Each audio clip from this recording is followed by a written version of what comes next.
Welcome to the Funeral Channel Network podcast presentation of The Deep Dive. I'm your host.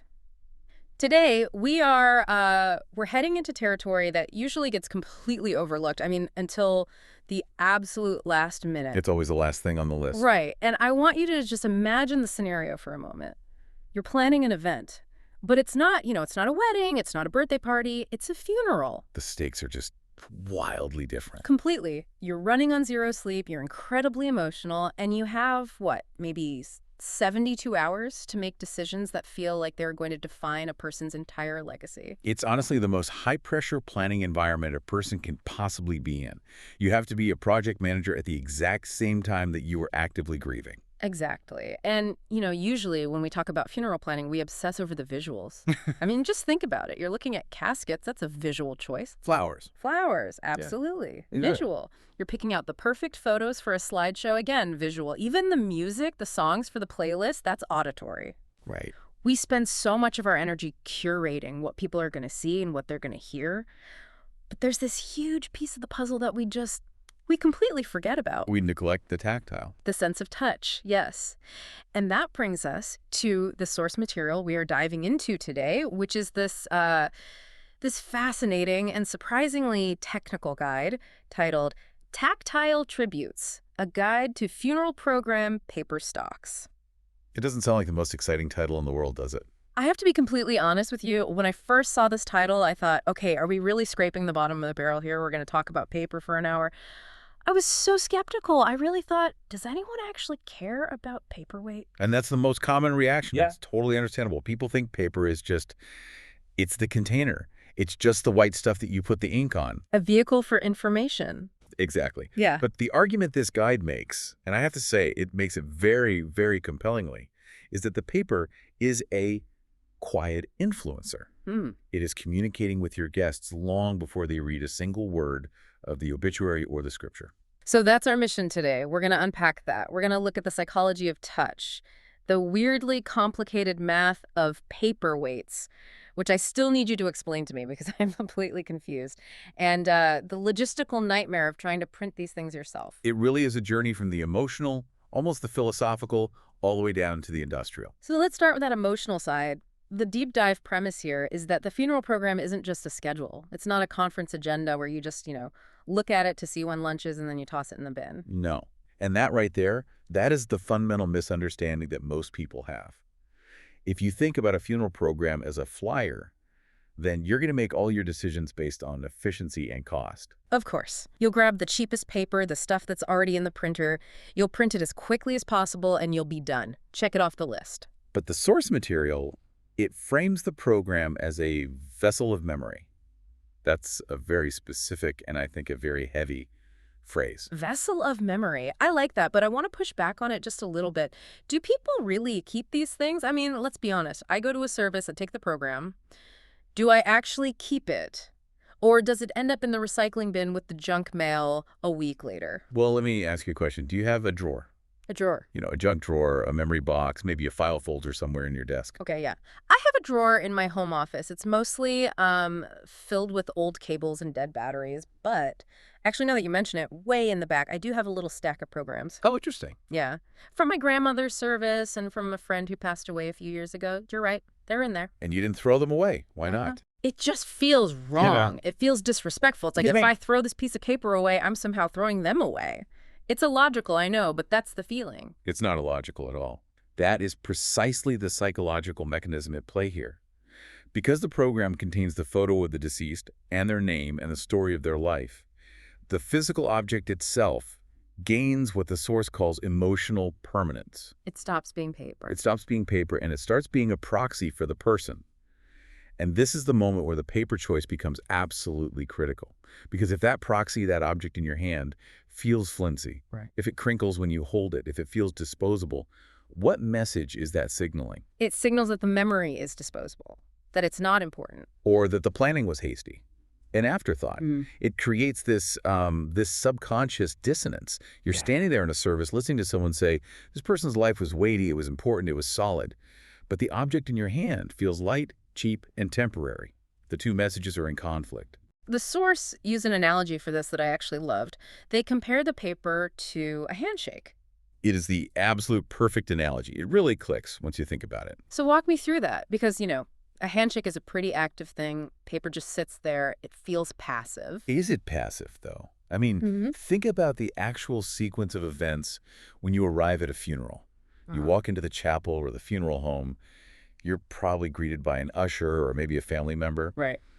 and they hand you this booklet.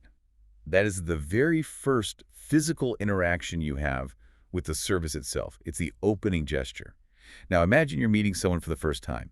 You reach out your hand to shake theirs. If they give you a limp, clammy, weak handshake, Ugh.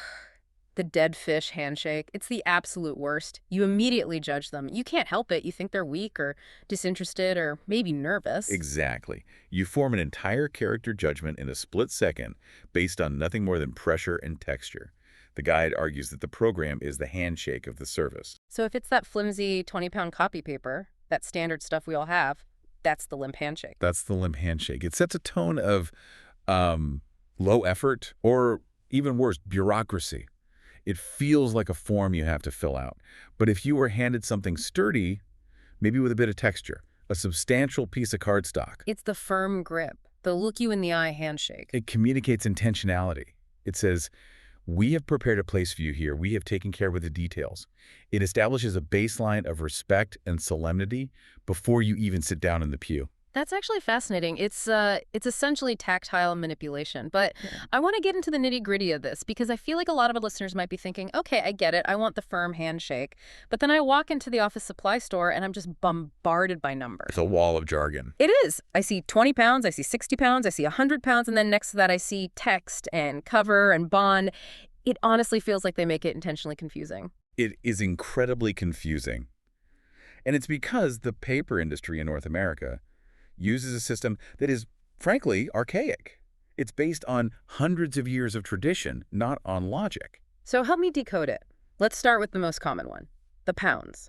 If I buy a ream of, say, 20-pound paper, does that ream actually weigh 20 pounds? Because I've lifted those boxes and they aren't that heavy. No, a single ream does not weigh 20 pounds. That's the first big misconception.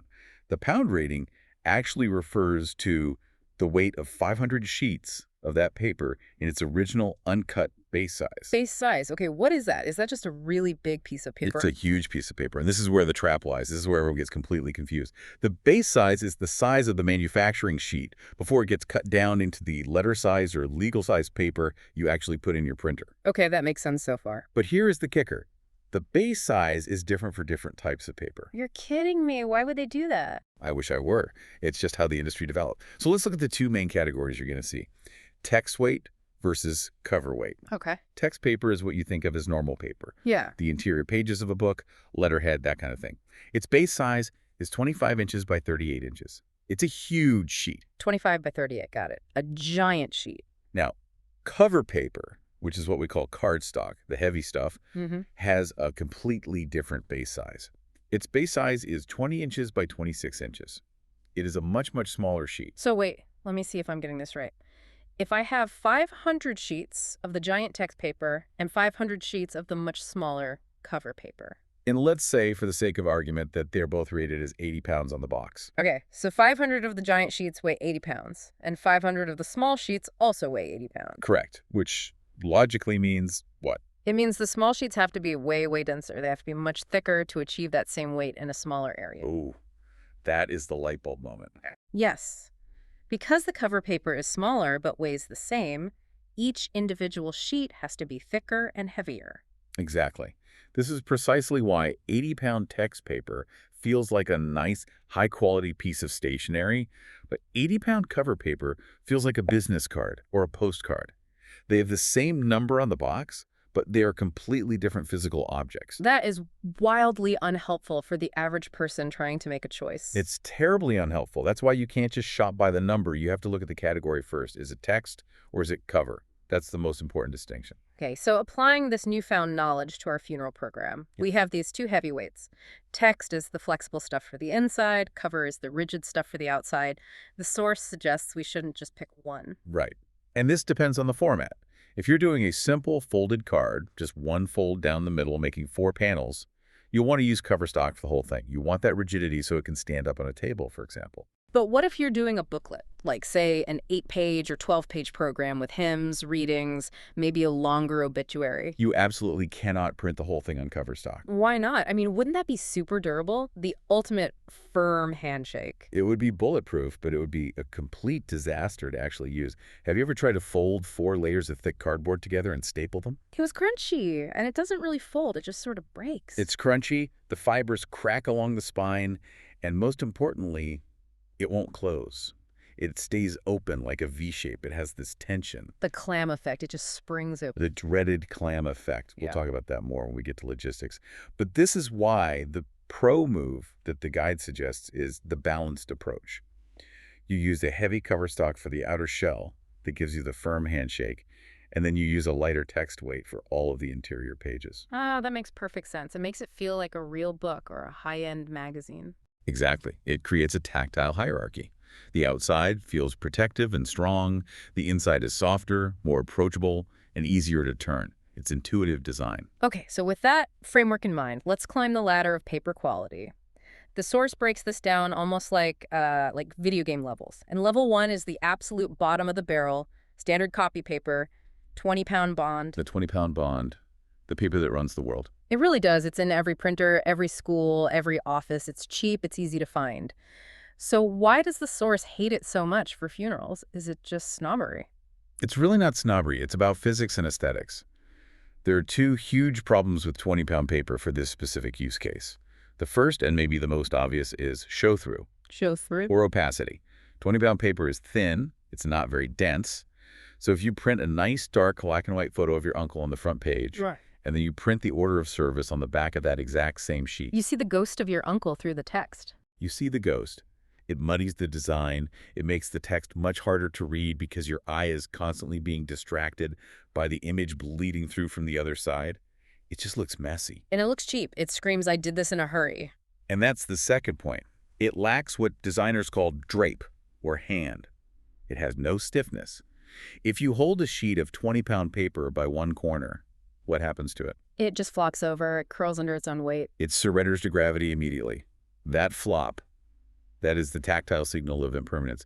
It feels like a receipt from the grocery store. It feels like a permission slip from school. It does not feel like a tribute to a life. So level 1 is a definite no-go unless you have literally zero budget or, zero time. Or if you're in a situation where you're printing, say, 500 copies for a massive public service and you just need to get information into people's hands. But for a personal family service, avoid it if you can. Okay, let's move up to level 2, the practical upgrade. This is enhanced text paper. The source says 28 to 32 pounds.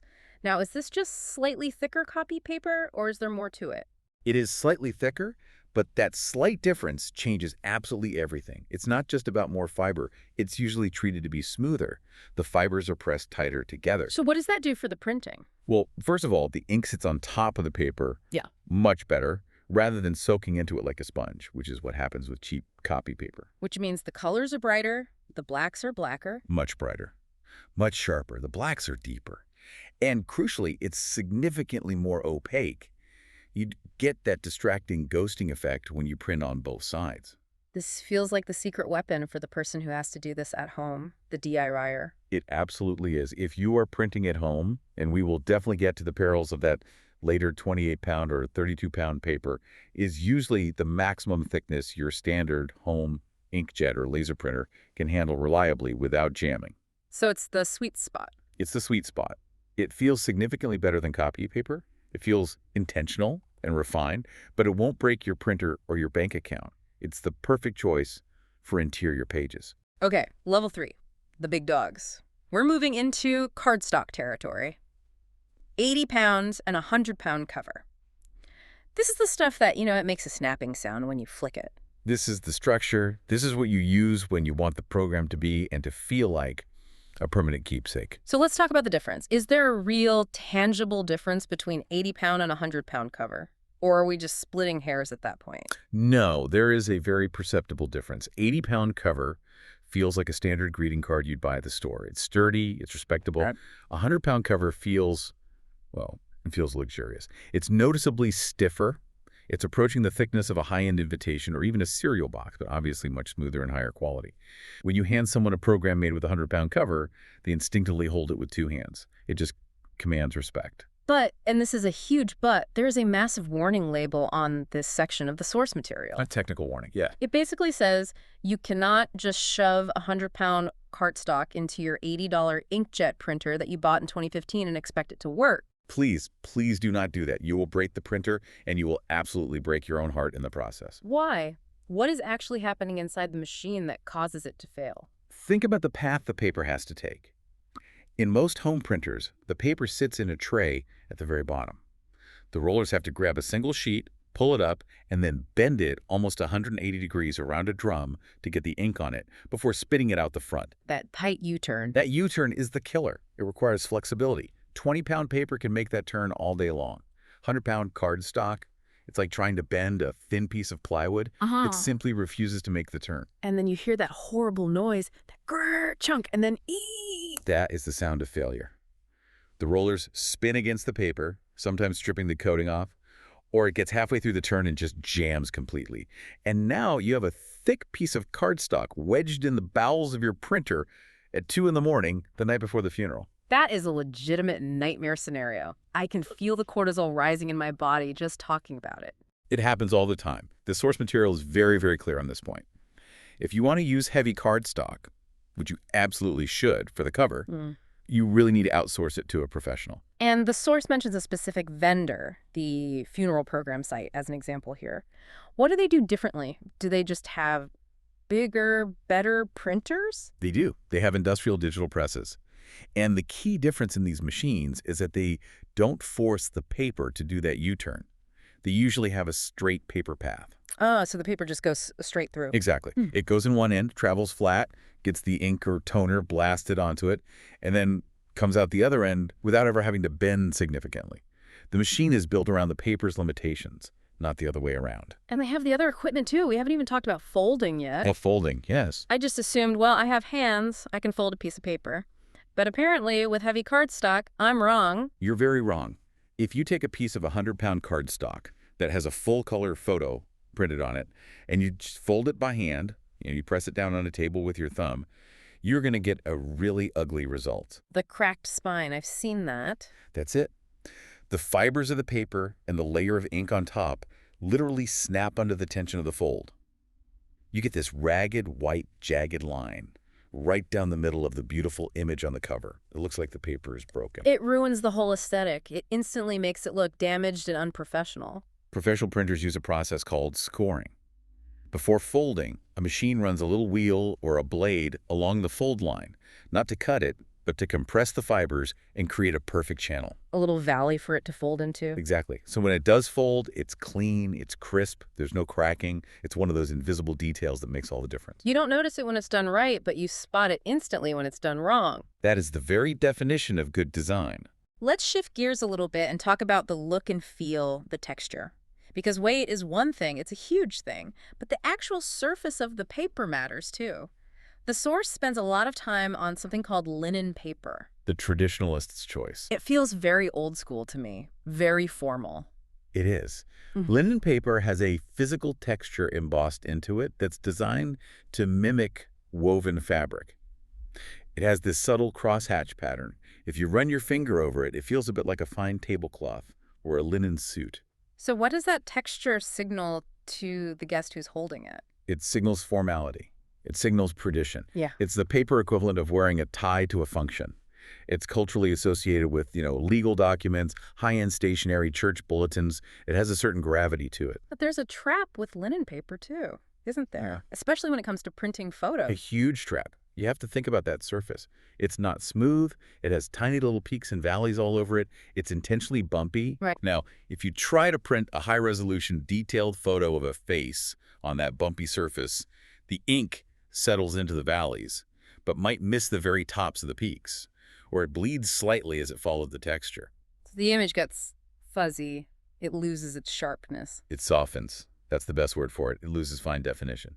If you have a beautiful, sharp portrait where you want to see the sparkle in their eye, It's going to get lost in the texture. it's going to get lost. The source gives great advice on this. If your program is mostly text, or uses simple graphics or high-contrast portraits, linen is beautiful.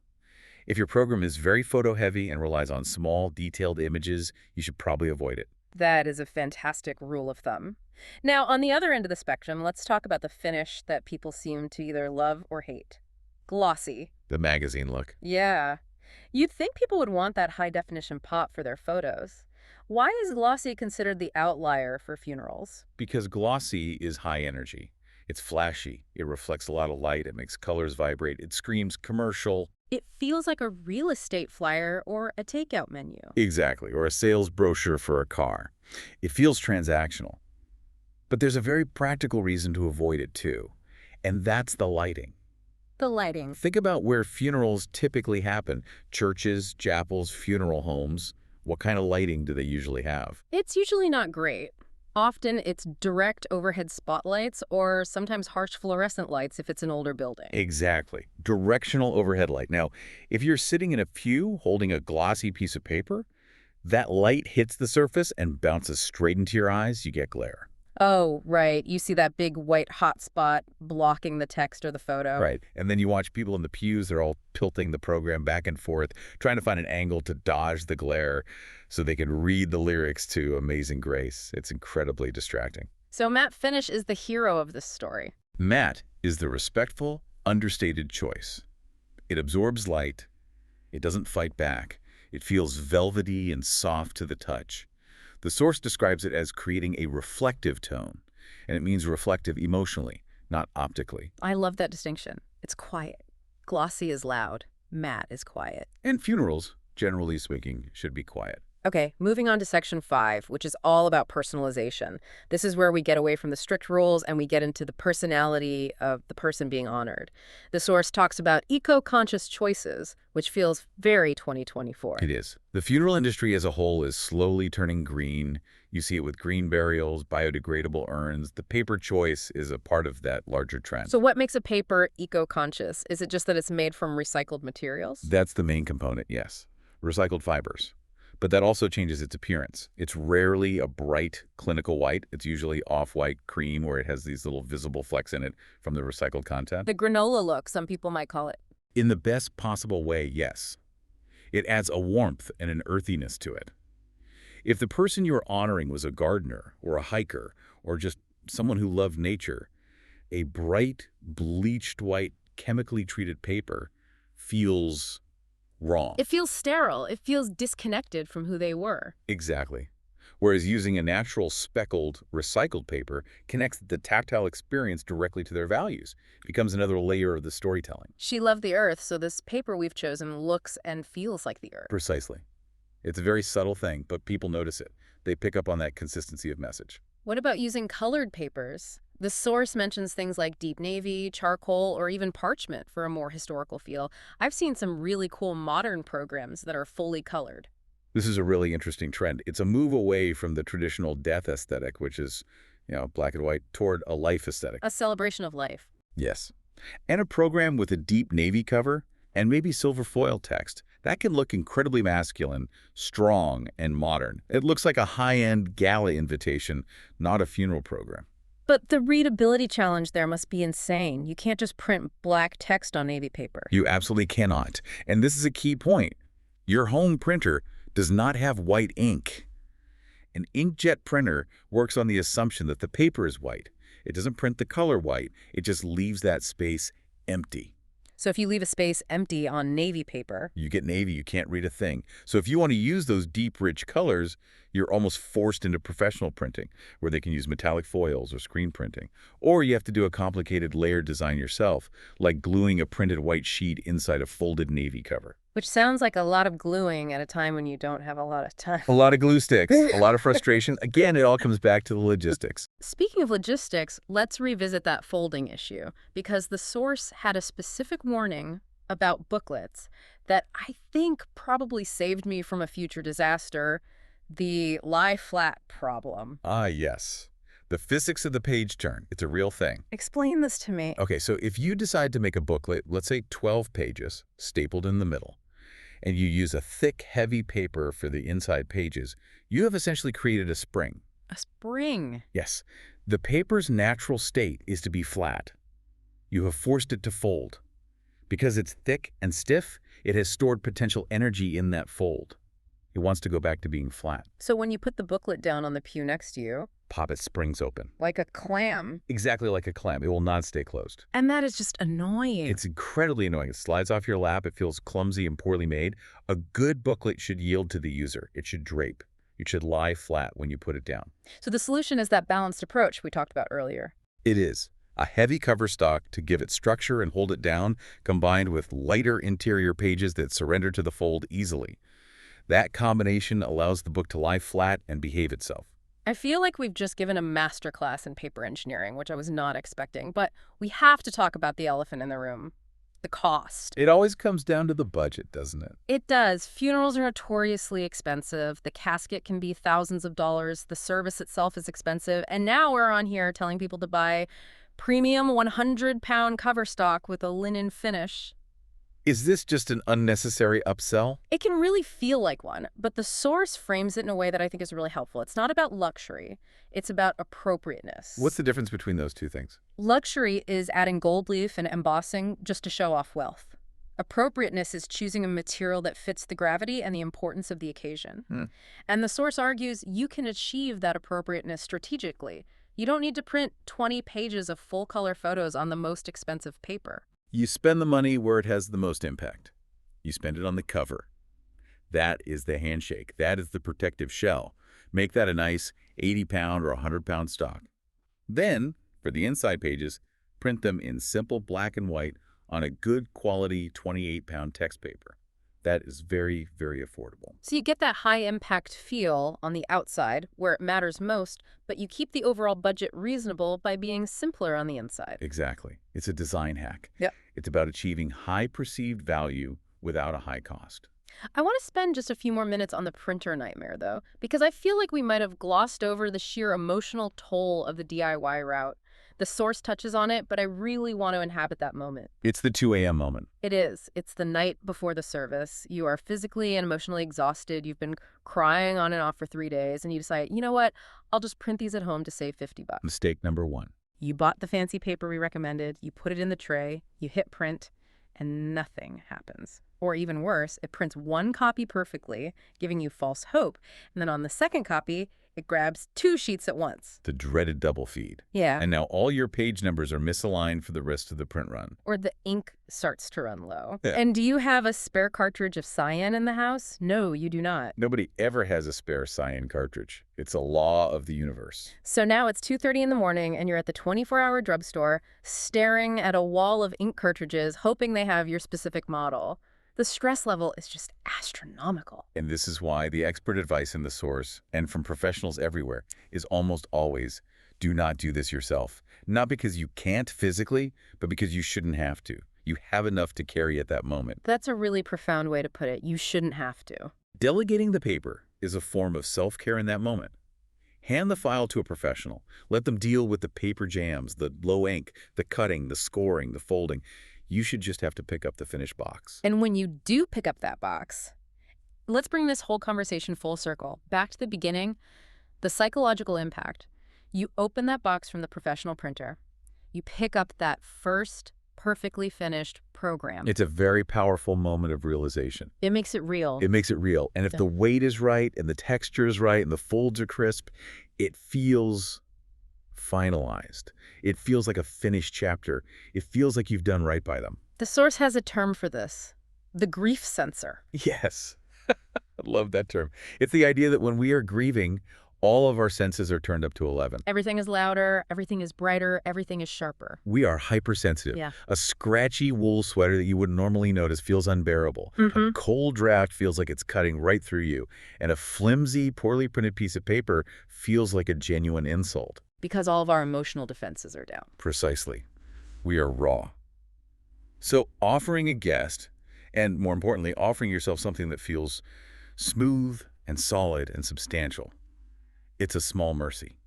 It's a moment of tactile comfort in a very, very uncomfortable time. You're providing soft landings in a hard world. That's a beautiful way to put it, yes. I want to wrap up with the final provocative thought from the source, which I found really, really interesting.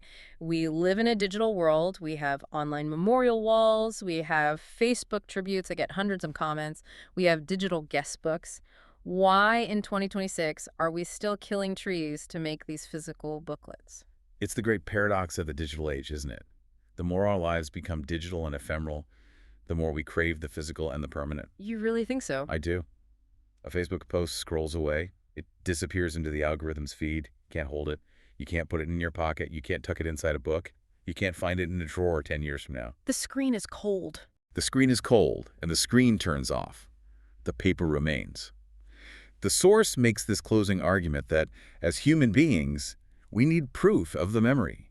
We need a physical object to anchor the abstract feeling of loss. It's proof of life. It's proof of life and it's proof of love. If I can hold this object in my hand, it means this all happened. It means this person was real. It means this person mattered. That is. Yeah, that really hits home. It's not just paper, it's an anchor. It's an anchor. Well, I can safely say I don't think I'll ever look at a piece of stationery the same way again. I'm definitely going to be that person at the next event, rubbing the paper between my fingers and whispering to myself, is this a 28-pound or a 32-pound? You'll be a paper snob. Welcome to the club. I will gladly take it. Thank you so much for breaking all of this down with us. It's a surprisingly niche topic, but as we've learned, it's a deeply, deeply human one. It was a real privilege. And to you, the listener. Whether you are in the middle of planning a service right now, or you're just curious about the hidden design of the world around you, thanks for tuning in to this presentation from the Funeral Channel Network. We'll catch you on the next deep dive. Stay curious.